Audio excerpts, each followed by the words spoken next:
জি আসসালামু আলাইকুম। নামাজ না পড়লে কি হয় সে বিষয়ে আমরা বয়ান করতেছিলাম।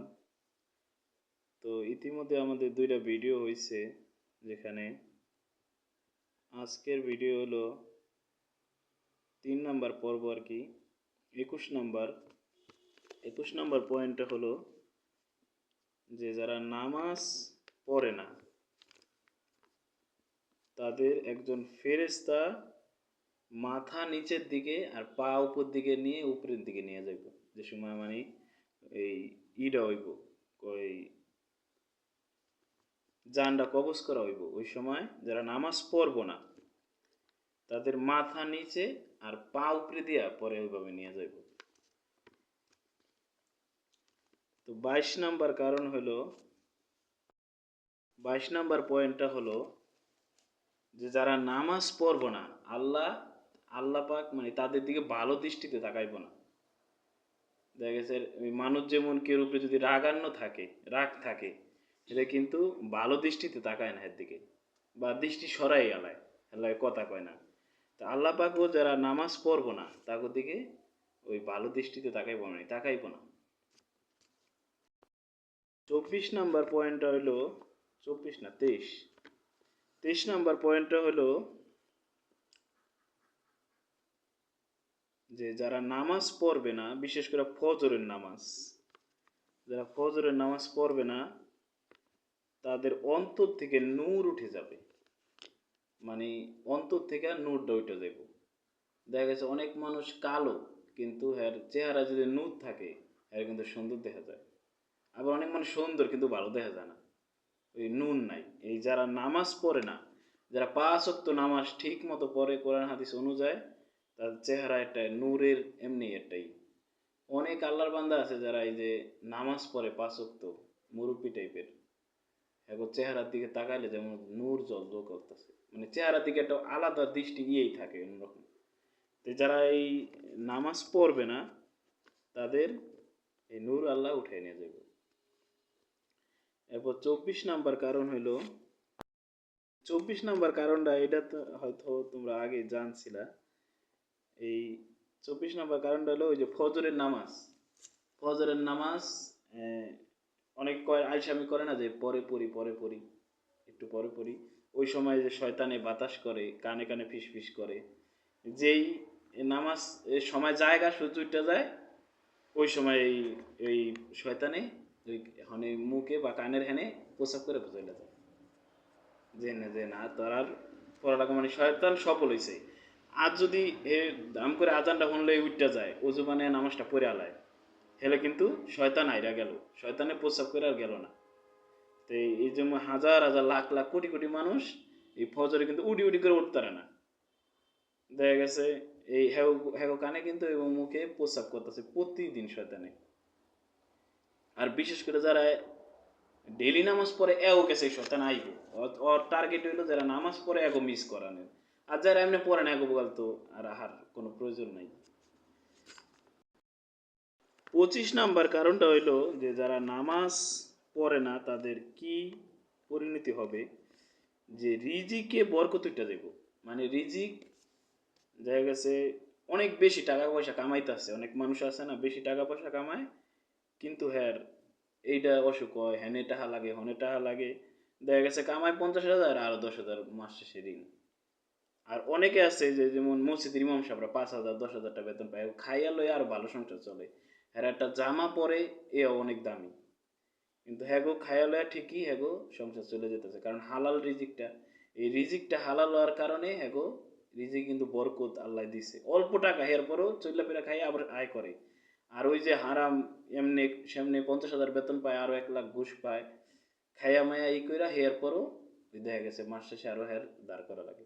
কারণ কি ওই রিজিকে বরকত নেই, এই জন্য অনেকেই অনেক বেশি টাকা কামায় কিন্তু আল্লাহ বরকতটা না দেয়। অনেকে ব্যবসা করতে হালাল ব্যবসা, কিন্তু ব্যবসার মধ্যে ওই মিথ্যতা কইয়া হে কিন্তু হারাম, এই ইনকামটা হারাম হয়ে গেল, আর এই বরকতটাও আল্লাহ দিল না। এই জন্য যারা 5 ওয়াক্ত নামাজ পড়বো না বা স্পেশালি যেমন ফজরের নামাজ, তাদের রিজিকে আল্লাহ বরকত উঠে নিয়ে যাব, কামাইও বেশি আবার যাইব একখানটা, কিন্তু অনেকে আছে 200-300 টাকা কামায়, 400-500 টাকা কামায়, কিন্তু হেরা অনেক কিছু করতেছে বা ভালো থাকতেছে, সব দিক থেকে আল্লাহ ই করে দিছে। তো এবার 26 নম্বর কারণটা জানবো আমরা। 26 নম্বর কারণটা হলো আমাদের নবী হযরত মুহাম্মদ সাল্লাল্লাহু আলাইহি সাল্লাম, না 26 হবে, 28। না না এটা না। যারা নামাজ পড়ে না তারা মুসলমান কিনা, তাই এটার ব্যাপারে এই হাদিসটার ব্যাপারে বলা হয়েছে যে আল্লাহ নবী বললেন যে যারা নামাজ পড়ে না তারা কাফের, তারা মুসলমান থাকতে পারবে না। যারা নামাজ পড়ে, সোজা কথা, মানে যারা নামাজ পড়ে 5 ওয়াক্ত, এরা মুসলমান, আর যারা পড়ে না এরা কাফের। কিন্তু অন্য অন্য আমল আল্লাহ নবী কিন্তু কয় নাই যে যারা রোজা রাখে না এরা মুসলমান, যারা রোজা রাখে এরা মুসলমান, যারা রাখে না এরা কাফের। বা হজ, হজ যারা করে নাই, যাগো সামর্থ্য আল্লাহ পাক টাকা পয়সা দিছে, তারা যদি হজ না করে কিন্তু কাফের, আর করলে মুসলমান। এরকম কোন একটা আমল নাই কোরআন হাদিসে, বা জাকাত, কিন্তু একমাত্র নামাজ। এই নামাজের ব্যাপারে এত কঠোরতা, এই নামাজ যদি পড়ে তাহলে মুসলমান, না পড়লে কাফের, সোজা আছে। রাসূল সাল্লাল্লাহু আলাইহি সাল্লাম বলে আরেকটা হাদিস, 28 নম্বর, যে সাহাবাই কেরাম এরা মনে করত যে কেউ যদি না, এটা অন্য একটা হাদিস, হযরত মুহাম্মদ সাল্লাল্লাহু আলাইহি সাল্লাম বলেন যে কেউ যদি ইচ্ছা করে এক ওয়াক্ত নামাজ কামাই দিল, ইচ্ছা করে, মানে কোনো কারণ নাই বা শরীরে ওজন নাই, কোনো কিছুই নাই, মানে হে চেষ্টাই করলো না পড়ার, তাইলে সে কাফের হয়ে গেল, সোজা কথা আর কি। অনেকে আছে না ইচ্ছা করে, মানে যে এক সময় আছে দেখা গেছে নামাজ পড়ার কোনো নাই, সুযোগ নাই, এই সময় ছুটে গেল বা একটু পরে পড়ে নিল, একটা নামাজ গেলে তো আরেকটা উঠতাইতে কম সময় না, হে পড়লই না, মানে ইচ্ছা করে অলসতা করে হয়ে লইলো বা পড়লই না, ব্যাখ্যানে গেল হেনও পড়লো না, তাইলে সে কাফের। 29 নম্বরটা হলো আল্লাহর ওলি হওয়ার জন্য মানে নামাজ দরকার আছে, মানে নামাজ মানে ওলি শব্দের অর্থ তো বন্ধু, তাই নামাজ আল্লাহর ওলি হওয়ার জন্য অবশ্যই নামাজ দরকার, মানে নামাজ ছাড়া আল্লাহর ওলি হইতে পারবো না। এখন এই যে বাংলাদেশের অনেক বড় বড় পীরের দরবার আছে, যারা নামাজ পড়ে না, এখন মুরিদরাও পড়ে না, হেরাও তো আল্লাহর ওলি হয়ে বয়ে রয়েছে, কিন্তু হেরাই কইতাছে আল্লাহর ওলি, কিন্তু কোরআন হাদিস অনুযায়ী যে 5 ওয়াক্ত নামাজ পড়ে সেই আল্লাহর ওলি হইতে পারবে। হে রিস্কালাও, ওই রিস্কালাও আল্লাহর বন্ধু, যে আল্লাহ তো কোরআনে আরেকটা আয়াতেও বলছে যে যে ঈমান আনে হে আমার বন্ধু।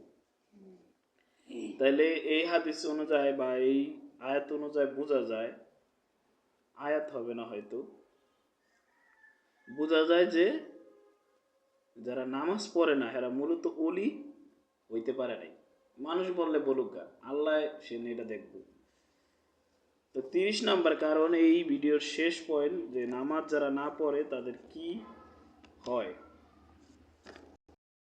30 নম্বর কারণটা হলো এইটা মানে তোমরা শুনছো আগে, সেটা হলো হযরত মুহাম্মদ সাল্লাল্লাহু আলাইহি ওয়াসাল্লাম বলেন, সাহাবাই কেরামরা বলেন যে নামাজ ব্যতীত অন্য অন্য কোনো হেরা যে সাহাবাই কেরামরা যে নামাজ পড়বো না, হেরা কোনো লোকই পায় নাই, মানে মুনাফিক যে হেও নামাজ পড়তো ওই যুগে, যেমন আঙ্গ জমানায় কয় না অনেক খারাপ মানুষ, এই মিথ্যা কয়, এই করে সেই করে, এরম লোকও ওই জমানায় হেরা নামাজ পড়তো, মানে হেরা নামাজ বাদ দিতে পারতো না, হেরা মনে করতো যে মুসলমান ছাড়া, মুসলমান যেই লোকটা সেই লোকটা আবার নামাজ পড়বো না কেমনি, মানে আমাদের সমাজ হয়ে গেছে কি, মানে কয়েকজন পরে হুজুররা আর সবাই পড়বো না, হ্যাঁ আবার মুসলমান নাম ঠিকই দিব।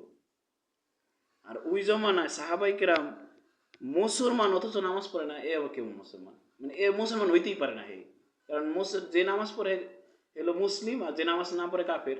তো ওই জমানায় যারা নামাজ পড়ে না মুসলমান, আর আঙ্গ জমানায় তো মুসলমানের চেয়ে বেশি, কয়জন মানুষ নামাজ পড়ে, আর সবই তো এই অমুসলিম, হে অনুযায়ী।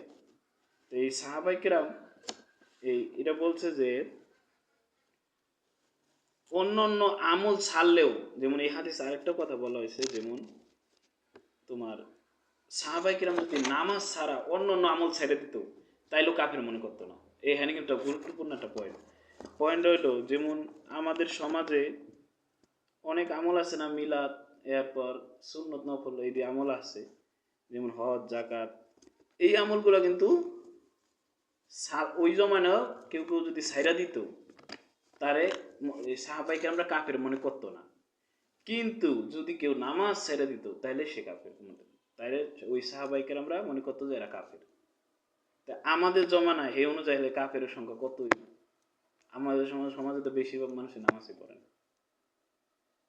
আল্লাহ সবাই হেদায়েত করুক, 5 ওয়াক্ত নামাজ যেন পড়তে পারে সেই দান করুক আল্লাহ।